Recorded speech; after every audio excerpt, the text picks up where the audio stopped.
que j'ai toujours été un flâneur. D'accord. Donc j'ai toujours aimé me promener, c'est-à-dire faire Venise, ce qui est une destination qu'on aime beaucoup et qu'on fait régulièrement. Alors sur un temps plus court à chaque fois parce que c'est beaucoup plus proche aussi et qu'on peut le faire. C'est vraiment une destination qui peut être la destination d'un long week-end mais on va faire Venise pour aller voir. Récemment, je suis allé à Venise pour aller voir une galerie et acheter une œuvre d'art.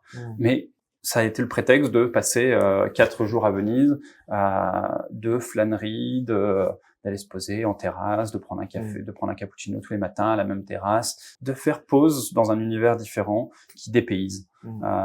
C'est intéressant Venise parce que pour le coup, on est clairement sur une destination ultra touristique qui fait l'objet de beaucoup de controverses parce que justement depuis des années, il y a un flot de touristes en continu et c'est une destination que vous choisissez d'évoquer pour dire que justement vous prenez le pli de façon complètement différente d'y aller régulièrement dans des conditions complètement différentes. Moi, j'ai une expérience de Venise où j'y ai passé une nuit. Alors en plus, j'étais malade, donc c'était pas forcément l'idéal, mais où j'ai eu l'impression de faire plein de choses, mais de rien en retenir finalement.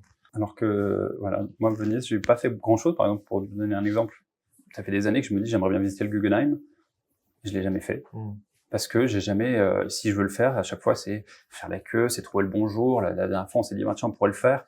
On y allait le mardi, c'était fermé le mardi. On avait marché jusque là et en marchant.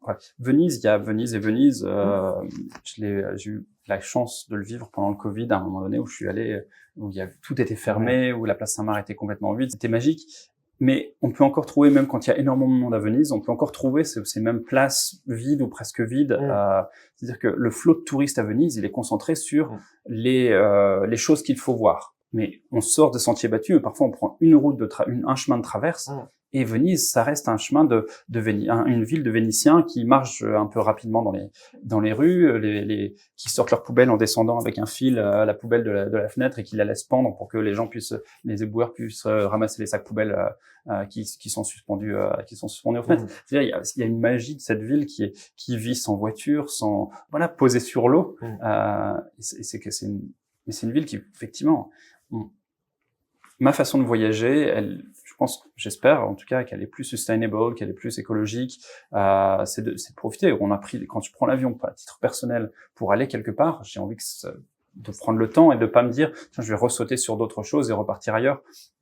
Je culpabilise suffisamment de prendre l'avion énormément à titre professionnel pour me dire que quand je peux le faire soit en train, soit en avion à titre personnel, mais je le fasse pour rester un peu sur place, pour prendre le temps et puis quelque part pour partager quelque chose avec les habitants de là où je vais.